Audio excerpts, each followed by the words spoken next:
Toda a Torá, ela não é escrita em outra linguagem, senão no idioma hebraico. Então, dentro do idioma hebraico, ela está falando exatamente de um sistema de criação. As letras não são o eterno, seriam como se fossem energias muito elevadas, e essas energias, elas são como se fosse, para a gente imaginar no nosso mundo, forças energéticas realmente, né, que nos levam a um estado de consciência e também de energia. Ou seja, dentro dessas letras, dentro desse sistema de letras, a gente tem que tudo que foi criado aqui já está corretamente adequado à espiritualidade. Aqui não, aqui eu tenho uma tradução que nada tem a ver com o que está escrito aqui. Veja, Bereshit, quando Deus, Bara Elohim, né? Deus começou a criar céu e terra. Enfim, não é a mesma coisa que a Torá está falando. Existe um pulo, né, mental muito grande, né? E não é assim que acontece. É de uma forma diferente. Então, a gente ontem estava falando, né? Acabamos a nossa aula ontem, falando que essa letra Tav, ela tem um valor de 400 e que ela muitas vezes ela é mostrada na Torá de uma forma demonstrativa da sua numerologia, ou seja, o número 400. Então a gente sabe que quando o Eterno se apresenta a Abraham, ele diz que o povo de Israel ficaria 400 anos sobre o cativeiro egípcio e que esse cativeiro ele começava justamente ali com Abraham. Então por que ele estava falando isso? Ele estava falando da letra Tav. Quando ele compra a cova de Marpelá, né, que é a cova onde os patriarcas estão enterrados, também ele pagou 400 ciclos de prata, que também está falando não da história literal, mas dessa letra chamada Tav, que tem um numeral 400. A gente viu na aula anterior que lá foram enterrados 4 casais, né? Esses casais eram os casais bíblicos, e Adão e Rava, o próprio Abraão e Sara, Rívika e Issaque, e finalmente Jacó e Rahel. Esses 4 casais foram enterrados nessa cova de Marpela. A cova de Marpela não é, na verdade, algo que deve ser levado literalmente, né? Mas uma entrada e saída de almas nesse mundo. Veja, aqui quando nós cortamos esses zeros, né, a gente tem um numeral 4, que são os 4 casais que foram enterrados ali. Isso é uma forma de mostrar que a Torá, ela é um livro que tem uma maestria muito grande e que ela é a própria palavra do Eterno, sem passar pela lente da religiosidade que habita no coração das pessoas. Ou seja, é um método de estudo científico, espiritual e que pertence somente aos céus. Muito bem. Então, com isso, a gente viu também que quando o próprio Abraham ele faz o seu pacto ali com o Eterno, ele corta os 4 animais em 4 partes. Vocês podem ver essa questão desse sacrifício no nosso canal e entender que não tem nada que ver com o sacrifício literal que está falando das sefirotes. E aí você vai ter que dar uma olhada lá e pesquisar isso para entender bem. Por quê? Nós ficamos presos aos nossos pensamentos, aquilo que a gente sabe e aquilo que a gente não sabe. Aquilo que a gente não sabe, na verdade, é uma âncora nas nossas vidas, porque nós ficamos antagonizados à sabedoria quando a gente não tem ideia do que é o próximo passo, não tem ideia do qual é o próximo conhecimento. Veja, na história da humanidade, qual é a relevância do conhecimento? Vamos pegar como base, por exemplo, quando o humano não conhecia o antibiótico. E aí foi inventada a penicilina, e aí se deu um salto, porque as pessoas morriam por um machucado qualquer que infeccionasse, ela podia chegar à morte. Então, depois que se abriu esse entendimento dentro da ciência para essa questão da cura dessas inflamações, dessas questões bacterianas que acontecem no nosso organismo, acabou, muita gente foi salva por causa disso. Mas isso foi liberado porque o Eterno quis, ele liberou naquele momento, e porque alguém, de uma certa forma, apesar que o caso aí ele foi descoberto por acaso, não foi uma descoberta assim que a pessoa estava, não creio eu, né, não lembro que estava pesquisando, mas foi por acidente que tudo foi descoberto. Tudo foi feito, foi um acidente que aconteceu e aí se chegou a essa descoberta. Enfim, então tudo que a gente conhece também no mundo espiritual vai nos dar um escudo protetor, assim como se fosse realmente essa questão aí de um antibiótico, vamos colocar assim, para que a gente não engula qualquer bobagem. A gente sabe que existiu durante a história uma guerra intelectual entre a religião e a ciência. Ou seja, como eram para essas duas forças andarem de mão dadas, não foi assim. Na história não foi assim. Na história houve uma questão de uma certa religião que dominava todas as coisas e que muitas pessoas foram mortas simplesmente porque falavam que a Terra era redonda. Então era uma total ignorância desse povo aí, dessa religião, que dizem que estão cheio do eterno, do conhecimento do eterno, quando na verdade eles mesmos, né, foram muito contra a ciência. Enfim, até hoje né? Se você para ver certos aspectos hoje dentro da nossa política, né, dentro da nossa questão, a gente tem muita bobagem ainda, infelizmente, acontecendo no nosso meio político, misturando religião com política, aquela coisa toda que a gente já sabe. Muito bem. Enfim, o que acontece aqui? O nome Shaddai, ele já previa o que? A conta do Pi, ou seja, a fórmula do Pi. Então, quando eu tenho aqui a fórmula do Pi, ela já é falada, esse sistema ele já é falado pela própria Torá. Isso quer dizer que não teve ninguém que descobriu nada, nenhum grego que descobriu nada, porque isso já está na Torá. Veja aqui, ó, 314, Shin 300, o Shin é 300, o Dalet 4 e o Yud ele é 10. Então nós temos aqui, ó, 314, que é a fórmula do Pi. O Pi é a fórmula que nós usamos para medir uma circunferência. Então isso já estava dentro da Torá, assim como todas as matemáticas e ciências que nós possamos imaginar já estavam dentro da Torá codificadas. Isso quer dizer então que não houve ninguém que descobriu o Pi, né? Ou seja, isso já estava lá, já se fala em círculo na Torá muito antes das pessoas chegarem a esse conceito.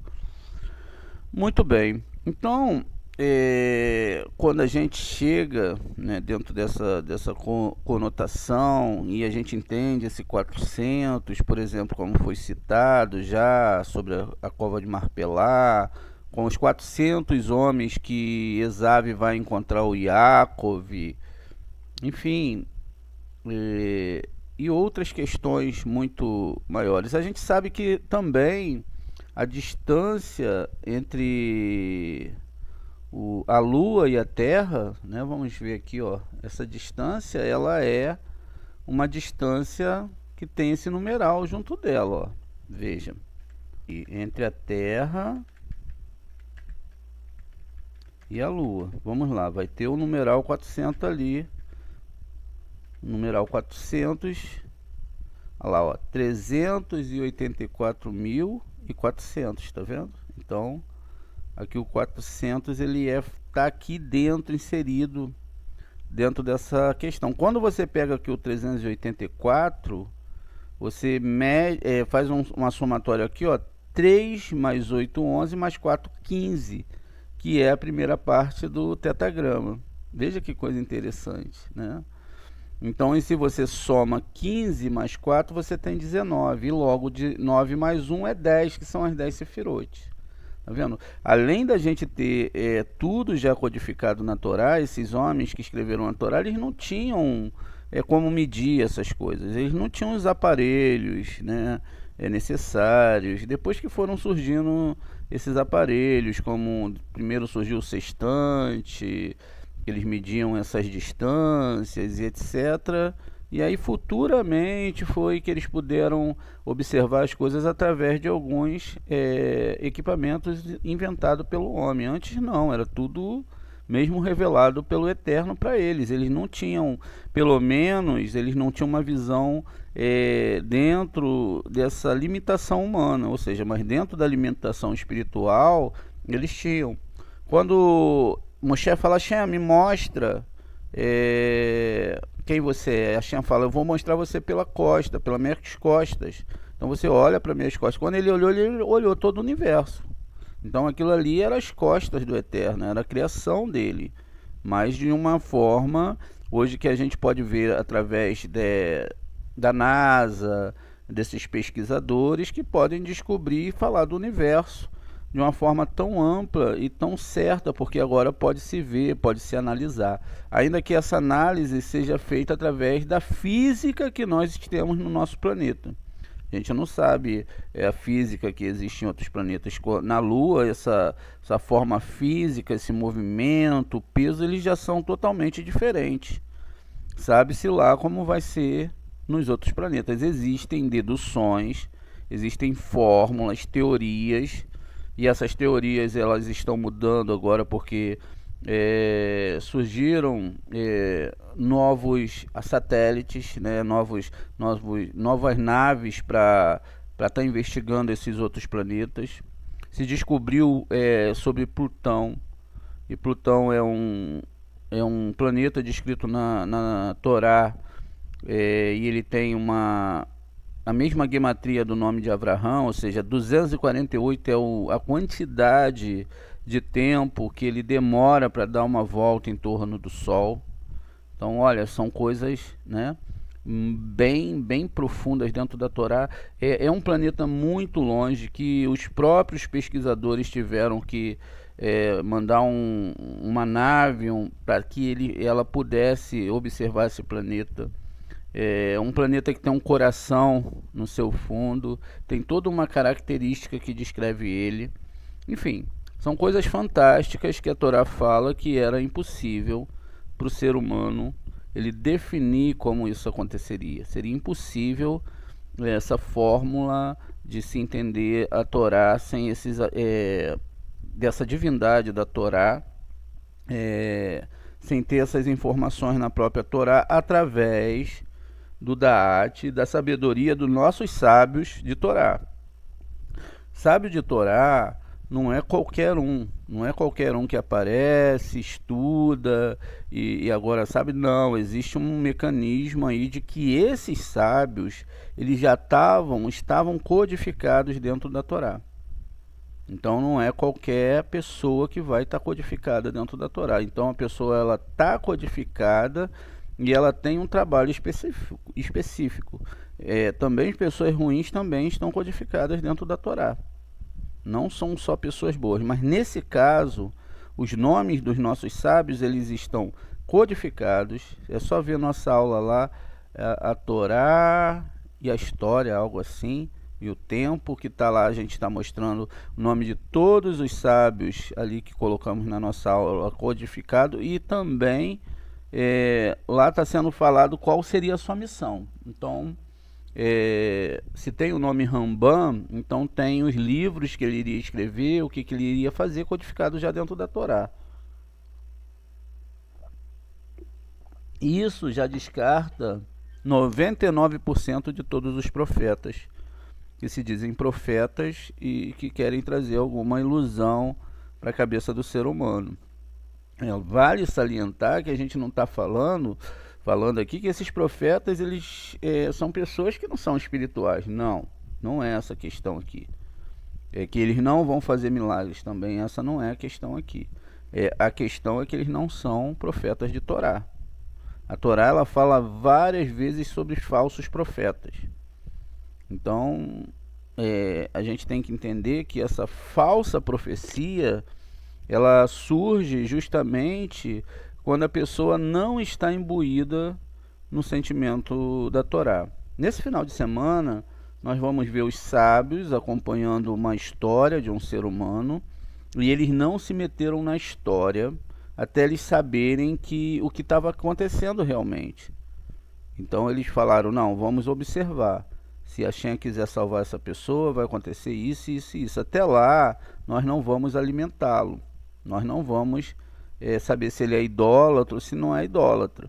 Porque se você alimenta um idólatra, você está alimentando o que? A idolatria. Você está dando força para a idolatria. Infelizmente é assim que acontece.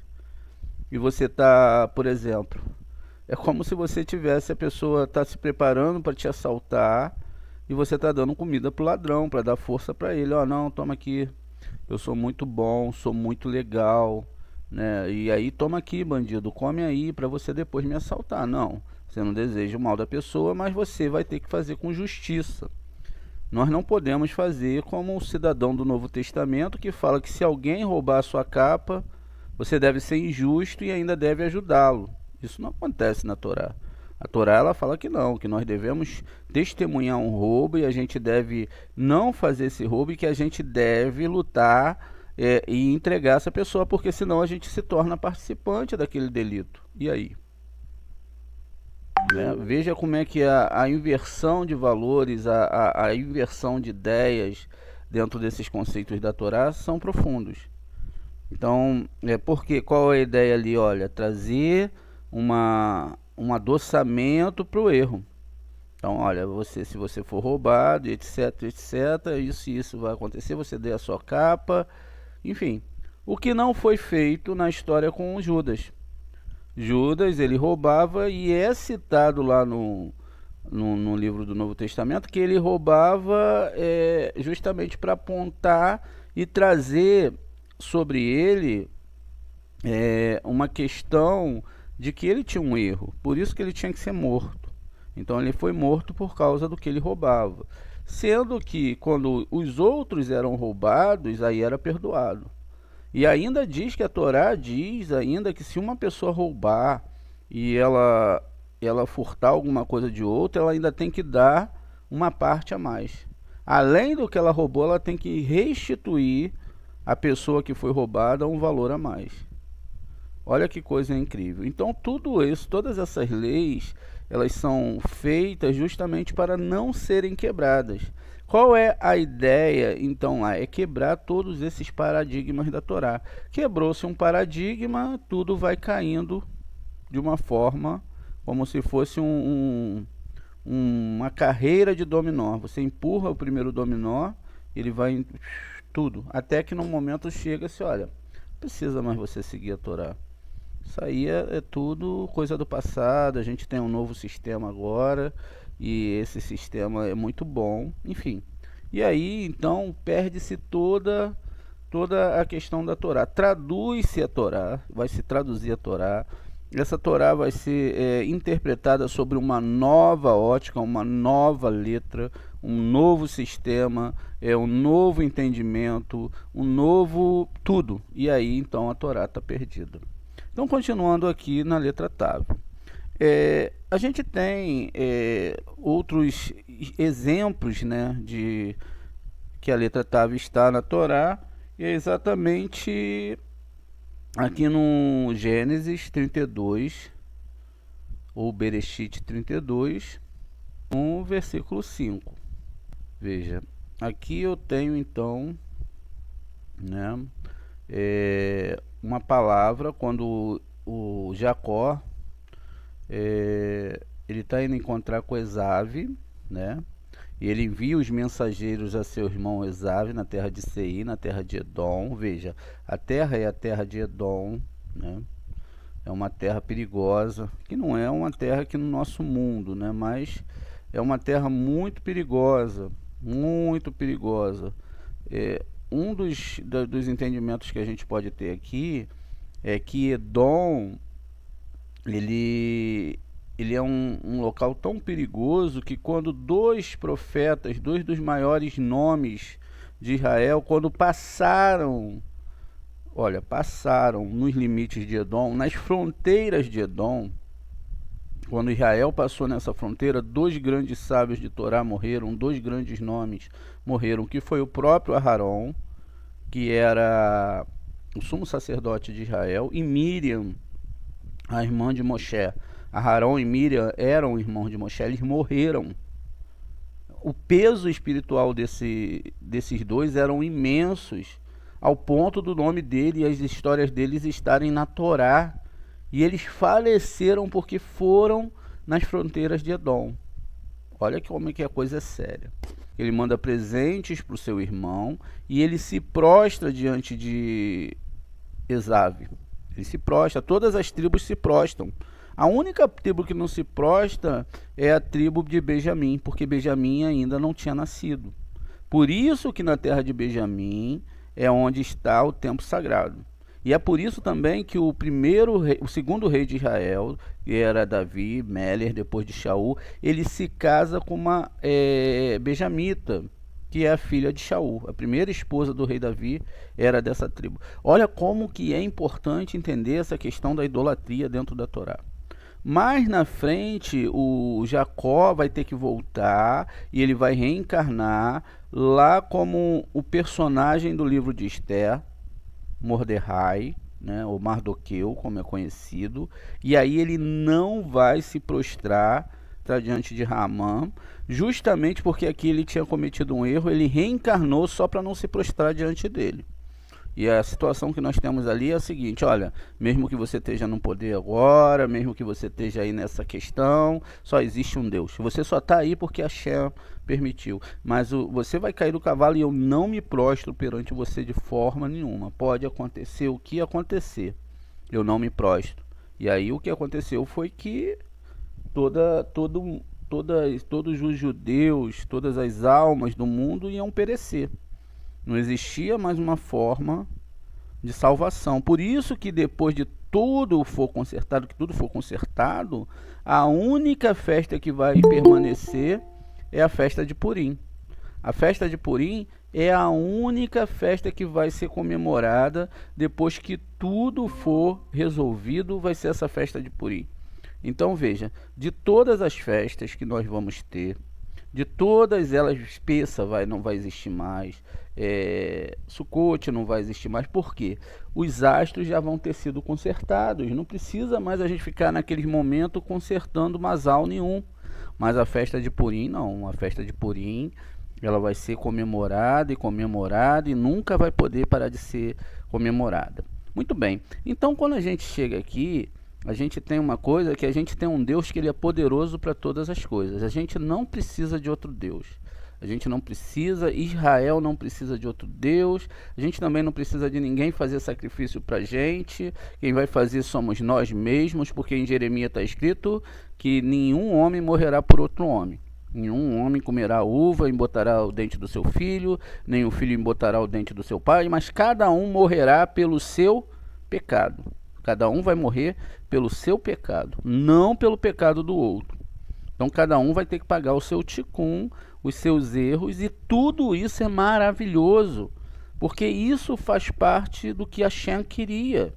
Foi ele que projetou todo esse masal, foi ele que trouxe todas essas questões que às vezes nós interpretamos como algo ruim e que não é ruim. Nós temos a mania de, por exemplo, achar que quando chega um sofrimento, alguma coisa muito séria, é algo ruim, mas não é, porque aquilo ali é um conserto. Aquilo é um conserto. Imagine se Hashem ele não se metesse na vida de Iov e falar: ó, Iov, né? Iov, você não vai ter esse conserto. Por quê? Qual é a história de Iov? A história de Iov é a história do próprio ego. O ser humano que acha que já está corrigido, que não precisa fazer mais nada. E aí ele chega perante Hashem, olha como é que eu estudo a tua Torá, olha como é que eu estou evoluído, olha como eu não preciso de mais nada. E aí a pessoa está totalmente imbuída naquilo que não é Torá, porque ela está inserida dentro de uma religião, onde ela faz certas coisas, ela segue certos ritos, e não entende que ela não é nada perante Hashem. E que nem mesmo o seu caminho ela pode definir, mas em que tudo ela precisa de Hashem. Hashem faz o que? Manda a doença. Então Hashem mandou primeiro destruir os bens, depois os filhos morreram e depois a própria doença no Iov. O Iov, que é o ego, no final fala assim: Hashem, eu ouvia só falar do seu nome, eu era só ego, agora que eu passei pelas suas punições, agora que eu passei por todos esses problemas e o Senhor me perdoou, eu descobri que eu não sou nada.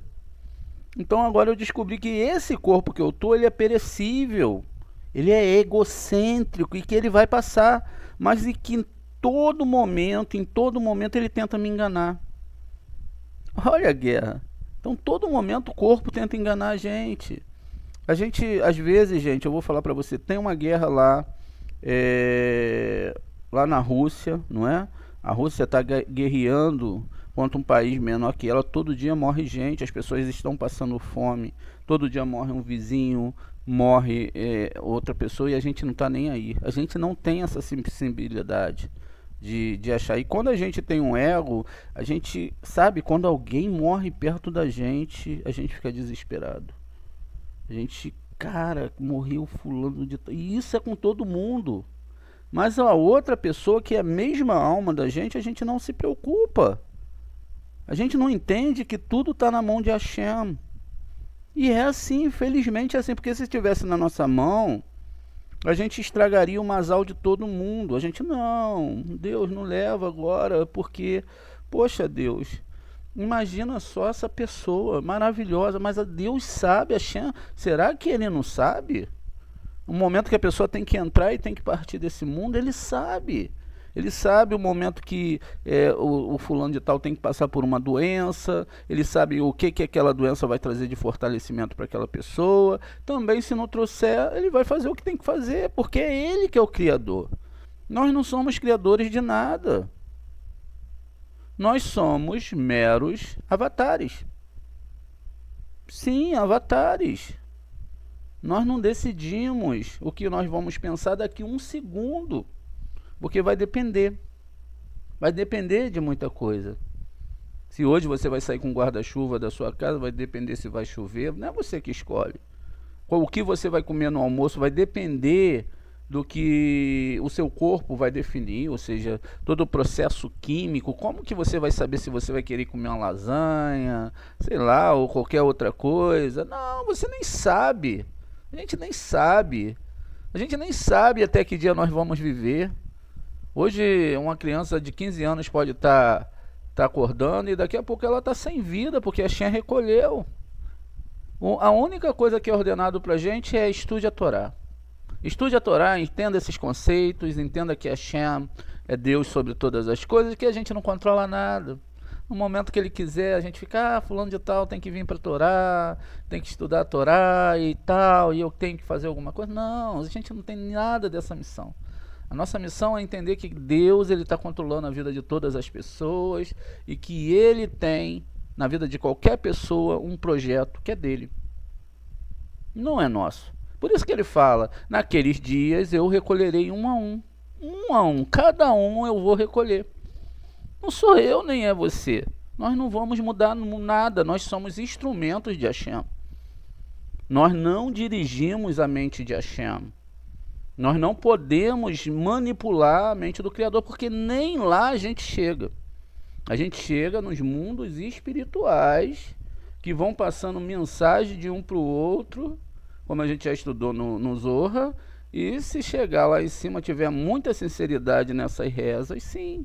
Porque para o mundo espiritual, a humanidade, se não for Hashem, o amor dele, não somos nada.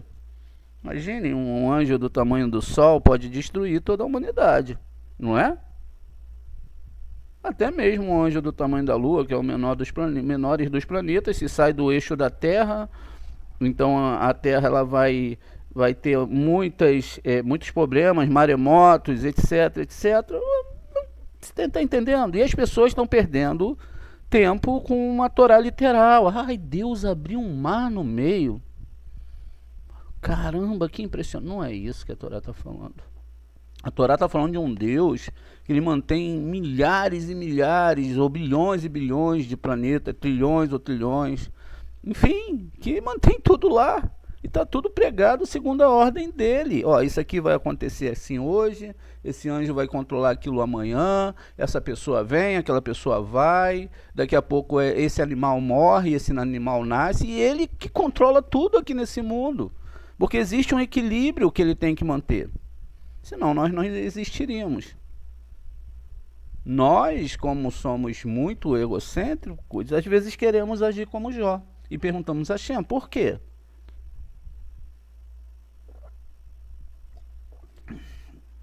E o que acontece com isso?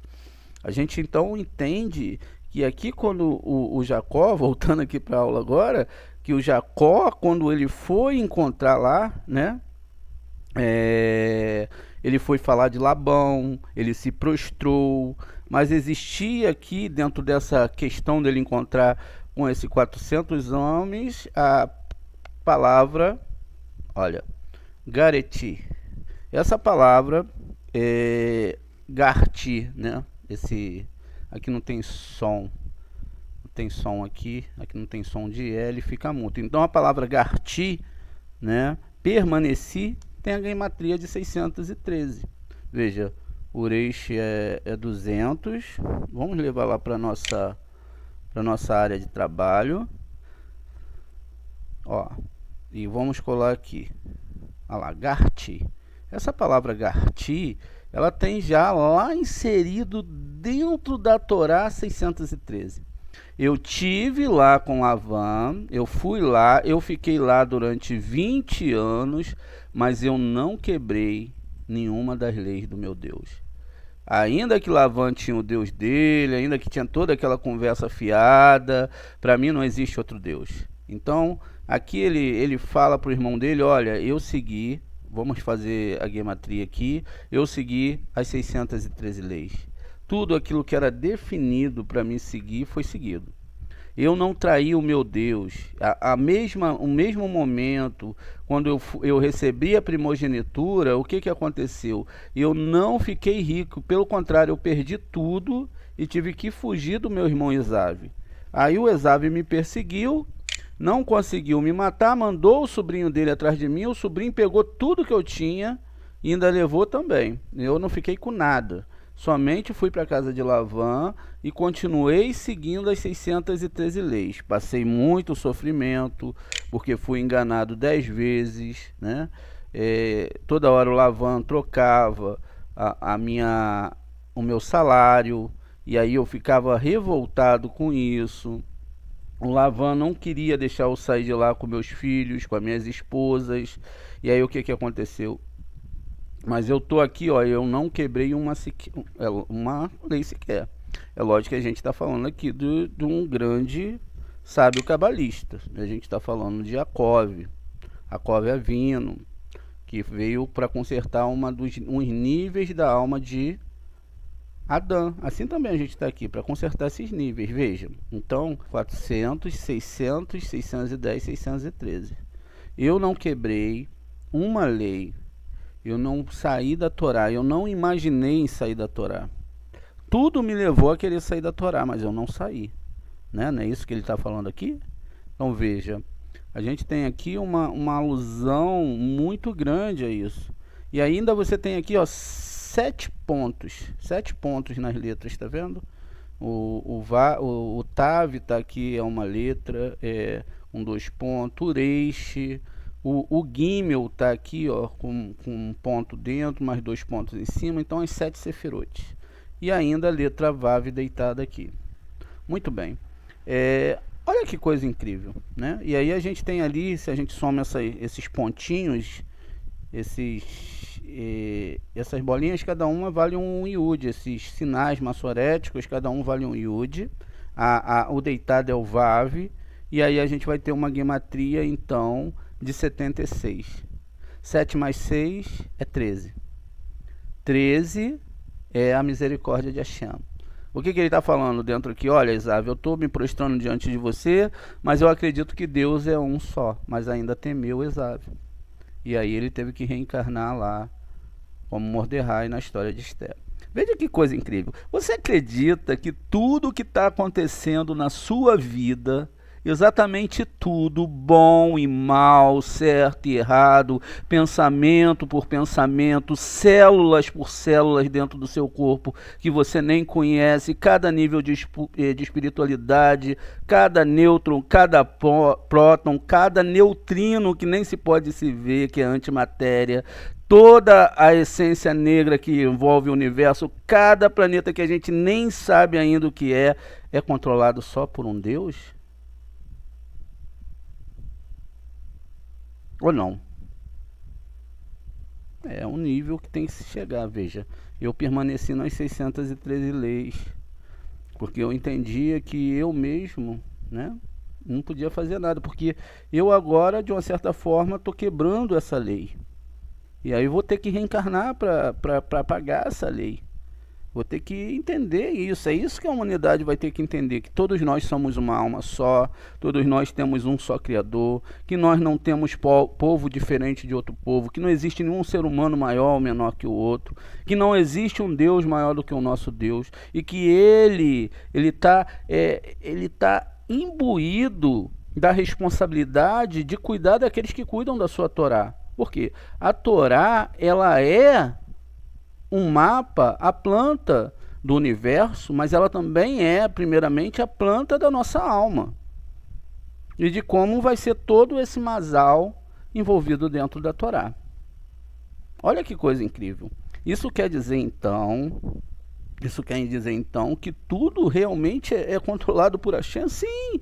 Isso quer dizer então até que quando Hashem falar para mim, olha, esse corpo humano, esse monte de efeito químico que existe dentro desse corpo, né? Todos os seus anticorpos, tudo que forma você, enfim, vai parar. Acabou, esse universo morreu, mas a sua consciência espiritual não morre. A sua alma não morre, ela vai pular para um próximo corpo. Nós temos que entender. Nós temos que perceber isso para entender que não há erro no divino. Por quê? Senão a gente começa a perguntar por quê, para quê, onde, como. E a gente não entende. E aí é que começa a idolatria.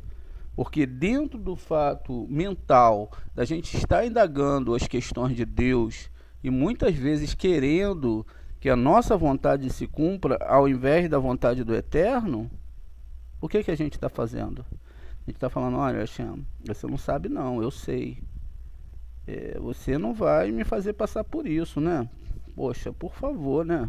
Mas a gente não sabe que aquele projeto de Hashem, aquilo que ele está fazendo, é para o bem da nossa alma. Não é para o bem do corpo. Pelo contrário. Pelo contrário, o corpo ele vai sofrer tudo que ele tem que sofrer para que a pessoa possa chegar lá na frente, assim como Yaakov sofreu. Muito bem. E aí a gente tem então que essa questão, né? A gente também pode ter aqui a questão de uma palavra que significa viver como estrangeiro. Viver fora do local que tenha como você seguir a Torá. Por exemplo, viver no meio da idolatria. É algo horrível para aqueles que encontraram a Torá. Quer ver como você conhece um idólatra e uma pessoa que segue a Torá? Pegue uma música de idolatria, bote perto de um monoteísta. Bote uma pregação perto de um monoteísta. A alma, aquilo vai fazer um mal para a alma daquele monoteísta. Ele não consegue ficar perto. Ele não consegue nem passar perto disso. Agora, pegue uma pessoa que não é monoteísta, ela escuta o que ela quiser. Aquilo ali não tem problema nenhum. Porque o Zohar fala que esses espíritos atacam o monoteísta. Ele vai contra ele ali e ele rouba toda a luz. Imagine quando a gente está na nossa casa com aquela luz à noite acesa, e aí vem aquele monte de mariposa, né, e fica voando ali em volta. Eles querem a luz, e assim são os espíritos negativos da idolatria. Você é um farol de Torá. Quando você vai para um lugar, e aí eles veem você, é que nem doce, é que nem, sabe, eles vão ali, eles vão te atacar. Porque a intenção deles não é só tirar, a intenção deles também é destruir. Porque isso faz parte da natureza deles. Aos que estão lá dentro, não. Não, eles não atacam. Eles atacam de vez em quando. É quando a gente vê esses grandes acidentes. Em vez em quando. Porque a natureza espiritual do mal não muda. O mal, ele quer parecer bom. Ele quer parecer atrativo. E ele vai fazer com que aconteça exatamente dentro da pessoa tudo que a Torá ordena que não aconteça. Agora, a gente deve perceber que, como é a Shem que controla todas as coisas, esse sistema também foi criado por ele. E deve ser respeitado. Tanto é que quando alguém vai sair de lá, tem que pedir, ó, licença que eu estou saindo, eu não quero mais fazer parte. E aí a pessoa vai entrar dentro da Torá e começar com as suas guerras, né, intelectuais, espirituais, para ela abandonar aquele sistema ali. Então veja, e foi o que aconteceu com Yaakov. Yaakov, ele de certa forma foi lidar com Lavan, né?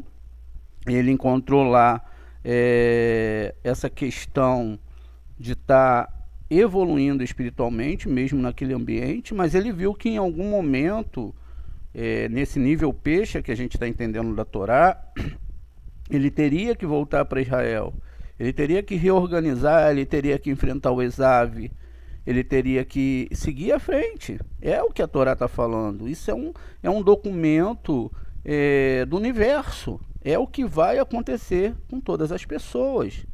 Ou seja, chega uma hora que a pessoa tem que botar os ponteiros no lugar, ela tem que parar para pensar, ela tem que ver, ela tem que se imbuir da Torá. Ela tem que se imbuir de Hashem, ela tem que ver a situação que ela está espiritual. E ela tem que colocar essa Torá de uma forma que fosse não só uma prancha de salvação, mas muito mais do que isso. Ou seja, a única forma que ela tem para salvar a alma dela é a Torá. Então, era isso, né, que essa questão física da existência de Yaakov, né, esses aspectos materialistas da vida, que ele viveu como estrangeiro, significa que ele também reconhecia esse materialismo e que ele usava esse materialismo para o seu refinamento.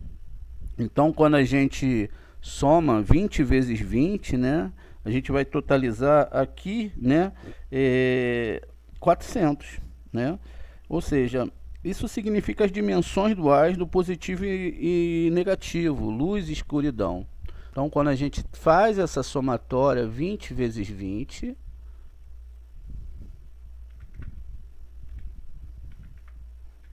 a gente tem 400, que é exatamente a somatória aqui. E esses 400, né, eles totalizam os 20 anos de refinamento que ele teve. Ou seja, ele ficou 20 anos, 20 vezes 20 é o tempo de refinamento que ele levou para chegar nesses 400. Quer dizer, ao mesmo tempo que a gente leva a história literal, a gente tem que entender que também há um refinamento de uma alma de um ser humano. Ou seja, a Torá ela fala num aspecto mais amplo desses astros, das sefirotes, mas ela também fala no refinamento de um ser humano. Quer dizer, 20 anos para o refinamento é o básico para a pessoa começar a entender os níveis de Torá. Então, agora, nesse momento, depois dessa luta, ele tinha capacidade de superar, né, os 400 homens de Esav, ou seja, de superar esse caminho que existe entre Yesod, que é a Lua, e também o que representa o planeta Terra aqui embaixo. Então, ele teve a capacidade de passar por essas forças espirituais através de um refinamento espiritual, e através desse refinamento ele pôde chegar a iluminar aqui, ó, o nosso sistema através exatamente dessa letra TAV. Então, porque a letra TAV é a letra que representa o planeta Lua e é a última letra hebraica, a 22ª letra hebraica, como a gente viu, que vai fazer a ligação entre esses dois planos. Olha, ela é realmente a letra que, sem ela, não começa-se. Não tem como você começar a evoluir no mundo espiritual sem a letra TAV. Então, por isso que a gente estuda profundamente a letra, para vocês entenderem. Olha, enquanto a letra TAV não é acesa, essa circuncisão aqui não é feita, ela fica escura. Ou seja, a partir do momento que eu faço a circuncisão, então ela vai ser clareada, ela vai ser iluminada. E aí o que acontece? Ela abre os seus fluxos. Aqui em Malhut, Malhut pode estar totalmente escuro, sem luz, porque geralmente é assim, ó, sem luz. E aí ele então precisa ser iluminado. Malhut precisa ser iluminado e eu só consigo fazer isso quando eu entendo que só existe um Deus. Ou seja, todas as forças, tudo que eu imagino, bom, mal, ser humano esse ou aquele, tudo está sob o controle do Eterno. Por incrível que pareça e por menos que eu possa definir. Eu tenho que entender que o Criador não enxerga as coisas da minha perspectiva de criatura. A criatura, ela é finita, ela acaba, ela sabe que um dia, pelo menos essa parte biológica, ela não existe. E aí o que acontece? Então nós temos o temor da morte. Nós temos o temor das coisas que vão acontecer, porque a gente não alcança, muitas vezes, esses níveis espirituais. Na verdade, as pessoas não conseguem enxergar os mundos espirituais.